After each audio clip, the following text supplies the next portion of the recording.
What up, though? It's the People Champ 1983. Back with you with another review. Thank you all for joining me on this live stream. You are the real MVP. That's right, guys. Thank you for the appreciation. Thank you for the clap. And don't forget to hit the like button. Don't forget to leave a comment so everybody knows that you are here. And make sure you are subscribed so you'll miss any of my other coming live streams and videos like this. And share this video with your friends and family so they too know that the People Champ 1983 go live and put up videos on a daily basis between 4 o'clock p.m. Eastern Time, 1 o'clock West Coast. That's 4 o'clock p.m. Eastern, 1 o'clock West Coast. And it didn't turn out that way yesterday. I ended up uploading that an hour late, so I apologize. But we're going to make sure that does not happen today. So we are make sure that you are able to watch this around 4:20 p.m. Eastern Time, 1 o'clock West Coast. That's 4:20 p.m., 1 o'clock West Coast. So let me know if did you watch Friday Night SmackDown Friday night? Yes or no? Let me know. You should watch Friday Night SmackDown. Hey, yes, ladies and gentlemen, I am now coming through with 4K videos. That's why your boy has been doing uploads and premieres instead of my usual live streams, because the highest you could go on the live streams is 1080p. But I haven't seen that one person on YouTube be able to go on live on 4K resolution. You can only do that if you're doing a premiere. And then even with a premiere, it's still going to be in 1080p until after the premiere is over with. Then that's when you are able to watch this in the full 4K resolution.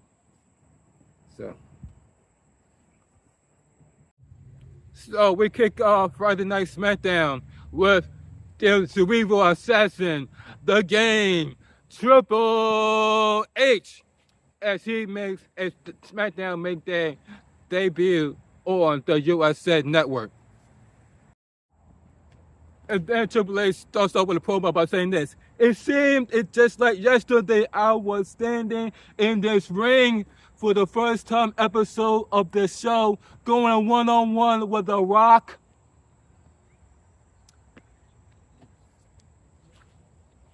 And it's hard to believe that here we are, 25 years later."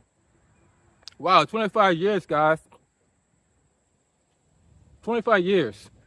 And there is no better place to be than right here, right now, sold out, standing before Seattle, Washington.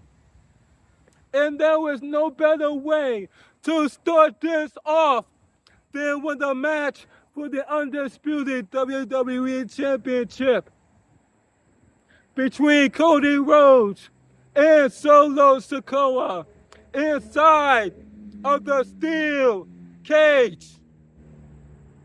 So Seattle, are you ready? Say Triple H. Then welcome to SmackDown.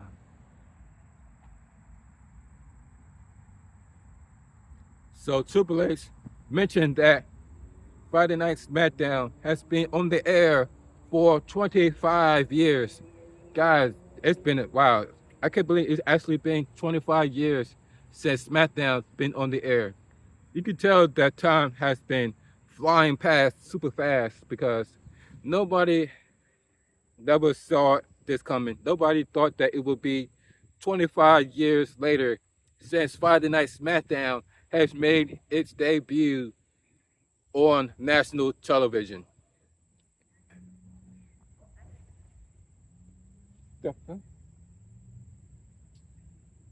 And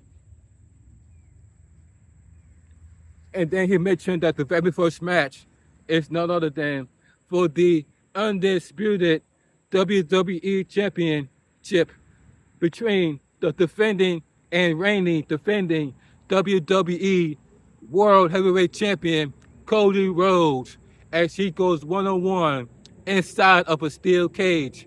None other than the tribal, so-called tribal chief, self-proclaimed tribal chief, known as Solo. We all know that. How many times has Solo is going to lose to Cody Rhodes? How many times, y'all? So far, and how many times I'm going to keep mentioning this to y'all, that Solo hasn't won a match since he beat John Cena.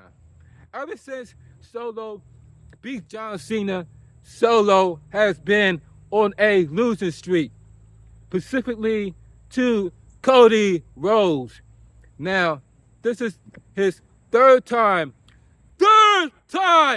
losing to Cody Rhodes. This time, he lost to Cody Rhodes inside of a steel cage. That's why people find themselves not into Cody Rhodes' story, because so far, the only person you seem to be wants to go after is, or wants to defend your championship, is against Solo. Of course, Cody Rhodes hit Solo with the crossroads for the 1, 2, 3, making Cody Rhodes the winning and defending and still WWE undisputed World Heavyweight, the undisputed WWE Champion, the American Nightmare, Cody Rhodes.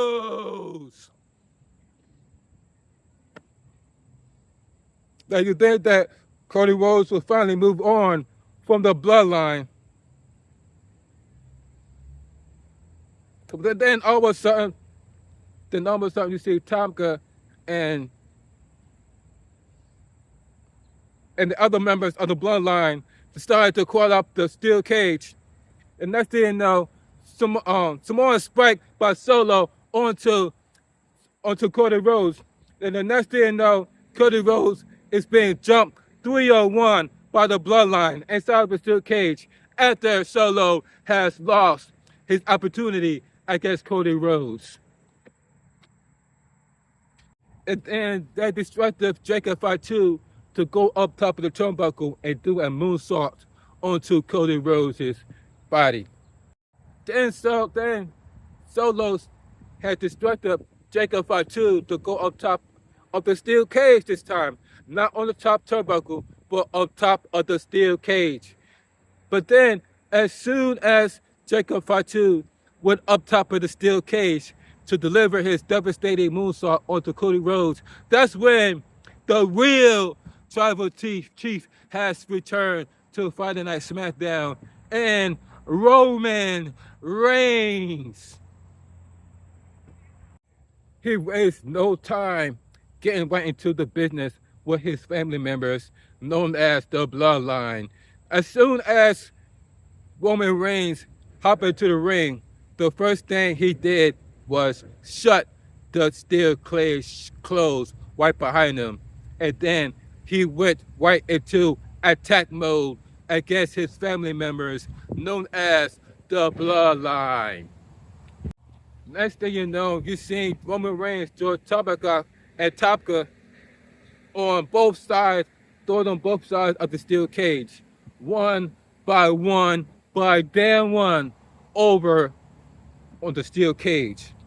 But next thing you know, Solo hit Roman Reigns right from behind, and then Solo began to headbutt Roman Reigns, and then began to deliver the right hand onto Roman Reigns, right in the corner of the ring. So he about to set up Roman Reigns in the corner, but then out of nowhere, Roman Reigns got out of the corner and hit Solo Sikoa with a Superman punch right to the face of Solo Sikoa. Then Roman Reigns went for his famous ooh ah! But then Jacob Fatu pulled Solo Sikoa out of the ring and out of harm's way. But then that's when you see Roman Reigns. Remember, puts fingers at Jacob Fatu and says, "You here now." Roman Reigns wants Jacob Fatu to step into the ring and get these hands of Roman Reigns. So that's exactly what happened. You see Jacob Fatu walking slowly onto the ramp and into the steel cage. Then he began to shut the steel cage right behind him. And then those two went into town with each other. Roman Reigns versus Jacob Fatu. But then before anything begins to happen, that's where you see Solo pull Jacob Fatu out of the ring and says, "Nah, Fatu, not today, not tonight." So now Solo has, but then from behind, Tumbatanka and Tumbaloa has ended up jumping Roman Reigns from behind, actually being distracted by Jacob Fatu. The both was headbutting Roman Reigns. But then you know, Cody Rhodes grabs one of them and throw him into the ran him into the steel cage, and then followed by a crossroads, Tumba with a top crossroads, and then followed by a spear by Roman Reigns, leaving Roman Reigns and Cody Rhodes, the last two men standing inside of a steel cage. But then you see Roman Reigns looking back at Cody Rhodes as Cody Rhodes looks forward to Roman Reigns. Remember, those two are not friends. The two went years facing each other for the undisputed WWE Championship. It was because of Roman Reigns' family that Cody Rhodes was forced to deal with the bloodline, not just with Roman Reigns.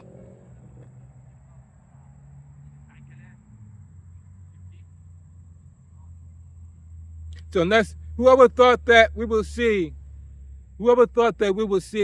Cody Rhodes standing side by side with Roman Reigns to go against the bloodline after what Roman Reigns has put Cody Rhodes through with the bloodline, always have the bloodline help Roman Reigns defend and keep his undisputed WWE Championship.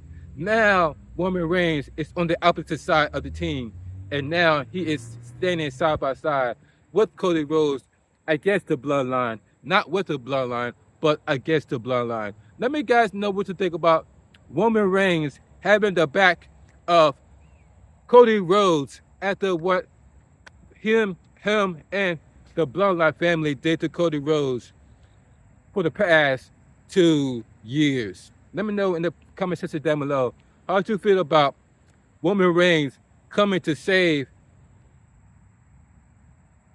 Cody Rhodes from the bloodline. We want to hear from you. So we got the next match between Michi, known as Mia Yim, going one-on-one against Piper Nevins. And the winner of that match by defeat is none other than Mia Yim, aka Michi. But then here comes bitter Chelsea Green as she begins to attack Michi from behind and hit her with a close fist, followed by a semi splash by none other than Piper Nevins onto Michi. Next thing you know, you see Chelsea Green grab a metal trash can, and then she did the unprettier onto the trash can. She used Michi and plant her with an unprettier on the steel trash can. Let me guys know what you guys think about the match between Michi versus Piper Nevins. Even though Michi was the victor, she damn sure didn't walk out the victory thanks to the jump of Chelsea Green and Piper Nevins with that steel trash can. And where's when I come up and where were Bailey, and how come Bailey did not help Michi the way Michi came out and helped Bailey? Let me guys know in the comment section down below. Where was the help where Michi needed the most? So we got the team of RKO and Kevin Owens team up to face 8-Town Under, known as Grayson Waller and Austin Theory. And the winner of that match is none other than Team RKO with a stereo stunner slash RKO by both Randy Orton and and Kevin Owens for the 1, 2, 3, making Kevin Owens and Randy Orton the winner of this match between Grayson Waller and Austin Theory. You'll see the way that Austin Theory pressed off that after he was delivered the stunner by Kevin Owens. Let's talk about some overselling. So the next segment is we got Nia Jax. So Nia Jax is in the ring. Not only she is the queen of the WWE, not only she is the queen of the ring, but she is also your new WWE Women's Champion of Friday Night SmackDown. So she was out here gloating on the victory she took over Bailey and to successfully defending her Women's Championship. And then out comes Bailey. So Bailey said to Nia Jax, but you somehow needed Tiffany to win your title at SummerSlam. So do you owe her one or do she owe you one? Well, where were you guys at right now? And then next thing you know, it's Tiffany time. Here comes Tiffany Stratton. Tiffany Stratton, none knows better than listen to you. And besides, you're just like every other woman in that locker room that's just jealous and that has the money in the bank briefcase and don't have to beg for an opportunity like a peasant.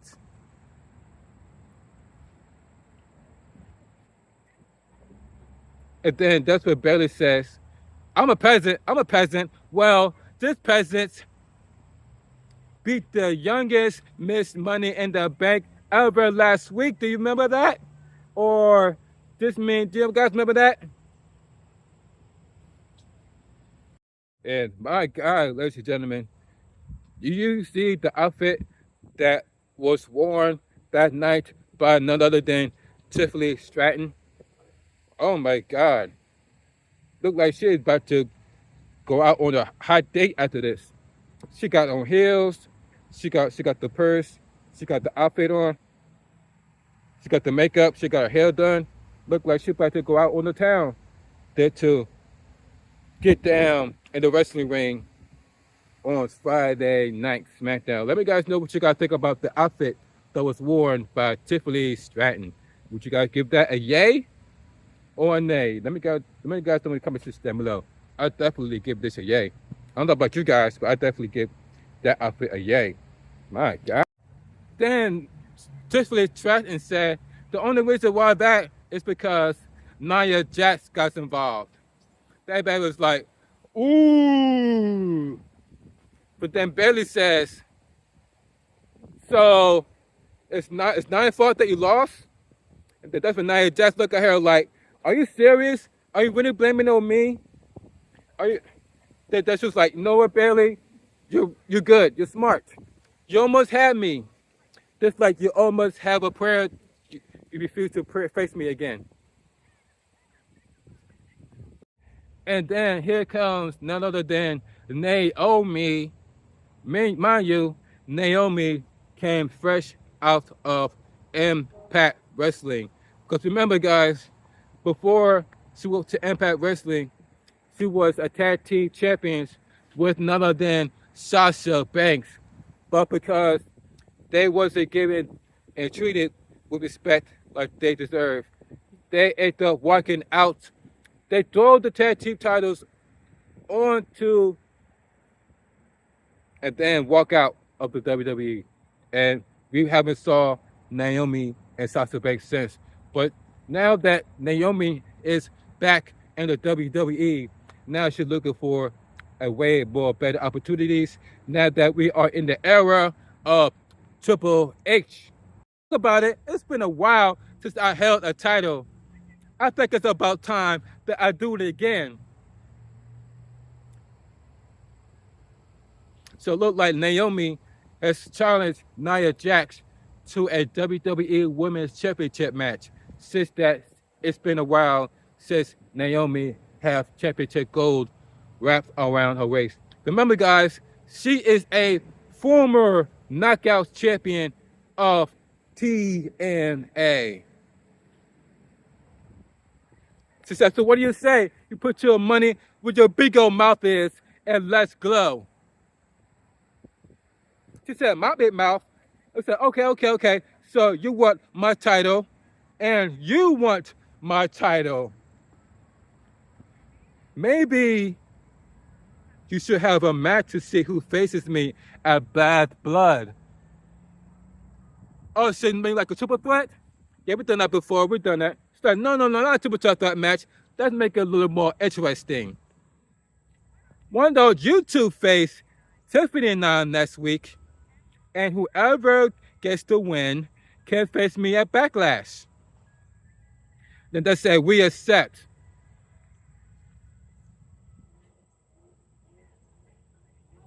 And then she's like, whoa, wait a minute. Then another thing. If, no. When Tiffany and I win, whoever loses, leaves SmackDown permanently.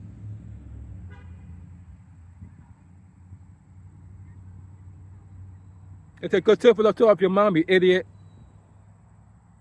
And then next thing you know, Tiffany Stratton turns around and tries to swing the briefcase at Bayley, but got kicked in the face by none other than Naomi instead.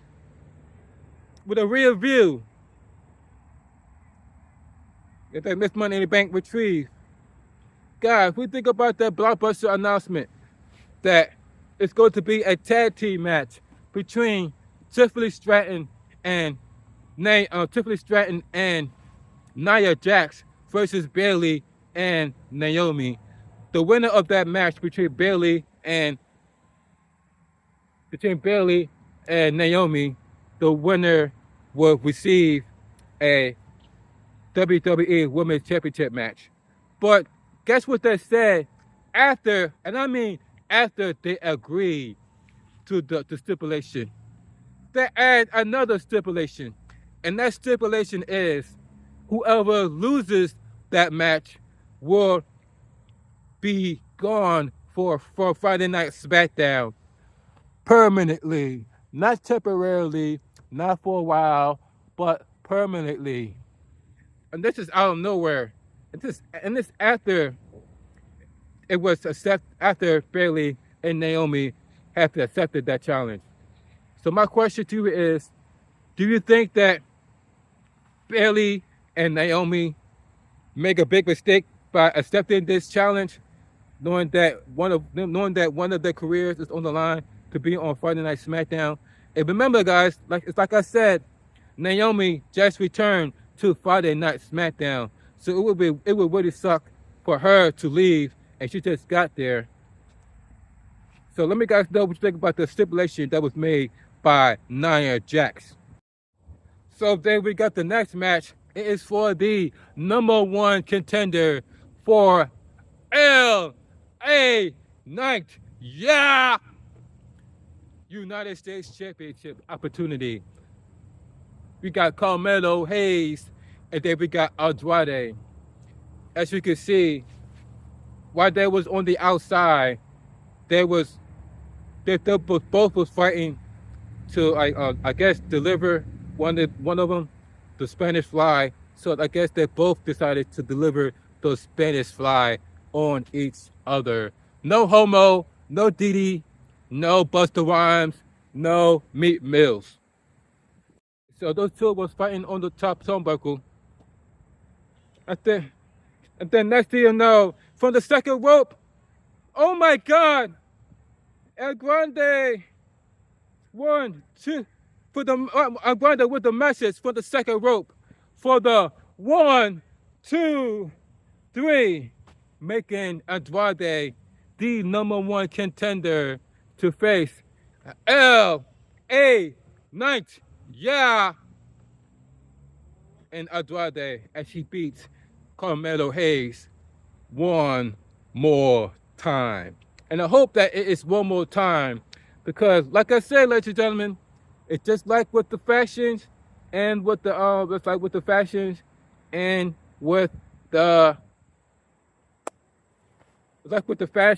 and with the tag teams.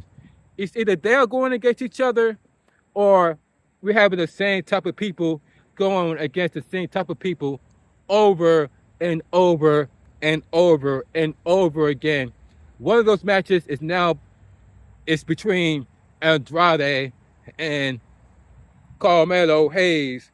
Let's hope that this is the last time these two fight each other and not have Carmelo Hayes interrupted the match between Andrade and LA Knight, making the feud last for another 6 months. Let me guys know if you agree. Are you starting to get sick and tired of the series between Carmelo Hayes and Andrade? So then we got none other than Nick Aldis in the ring with Roman Reigns.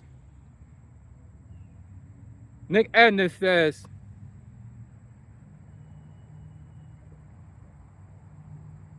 Roman, I know it's been a chaotic night, and I know that you and we have our own unique history, and I just wanted to say that with everything, the next thing you know, Roman Reigns stopped that conversation off right there and there and hand out his hand for the contract. So then you see Nick Aldis handing over the contract, and then Roman Reigns hands out his hand again, but this time he's asking for the mic. So when Nick Aldis hand Roman Reigns the mic, and that's when Nick Aldis left the ring and let Roman Reigns speak his mind while Aldis staying by the corner. Roman Reigns says, I don't want to confuse anybody. Some things change, but not me. I don't need him. I don't need the contract. This family business is the bloodline business here. I don't need a partner. I definitely don't need the help of Cody Rhodes. And let's get this one thing straight. Whenever I have my family's older father or not, I am the tribal chief. And you see, I'm not just the original tribal chief. I am the only tribal chief, says Roman Reigns. And don't ever get it confused. This is my ring. This is my show. This is my WWE. And then next thing you know, out comes the American Nightmare, Cody Rhodes. So then Cody Rhodes began to grab the microphone and says to Roman Reigns' face,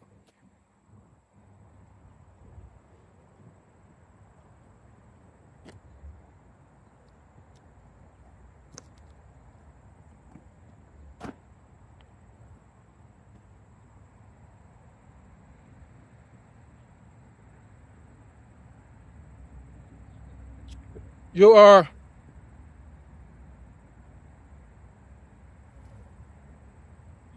your WWE. This is your WWE, said Cody Rhodes. Your WWE? Well, it was. Cody Rhodes said it was your WWE. Keyword Roman Reigns was your WWE.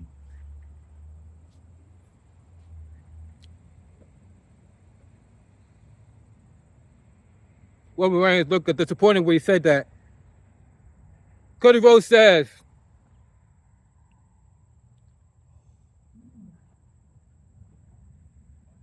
but it hasn't been since WrestleMania, says Cody Rhodes. And then he dropped the microphone.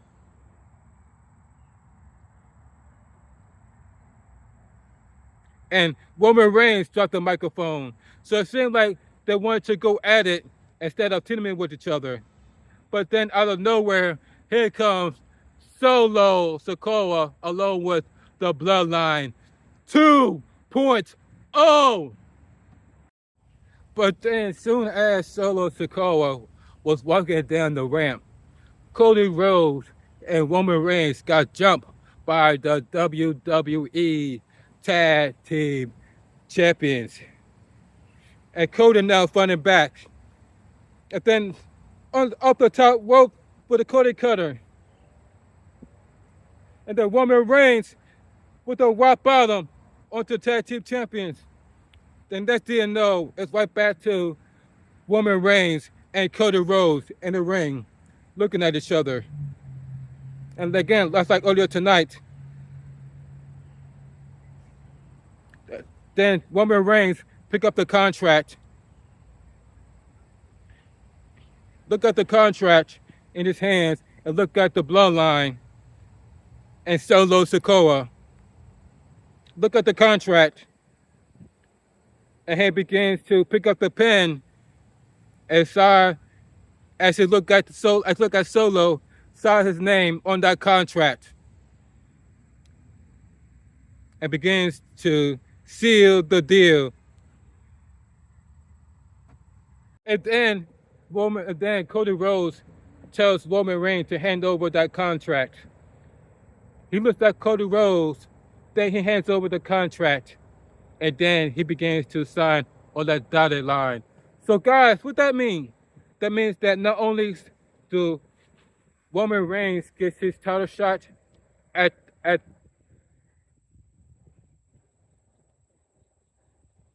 So what that means? That it's going to be a triple threat match between Cody Rhodes, Roman Reigns, and Solo?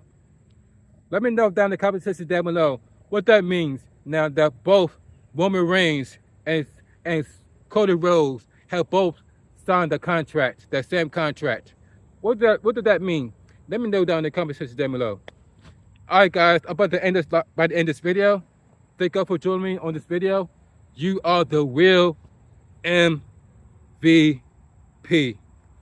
So far, I think it's a very, very, very good show. Thanks to the appearance of Roman Reigns. Because without Roman Reigns, the show has been a complete dud. Now that Roman Reigns is back, business has finally picked up again. Let me know what you think about Friday Night SmackDown. Leave a comment. Let me know what you think about Friday Night SmackDown. Don't forget to hit the like button for your boy. Don't forget to subscribe for more future live streams and videos like this. And hit the notification bell on all so you won't miss any of my upcoming live streams and premieres like this. This is the People Champ 1983, and I am signing out. Until then, I'll catch you on the next one. Y'all take care. Deuces.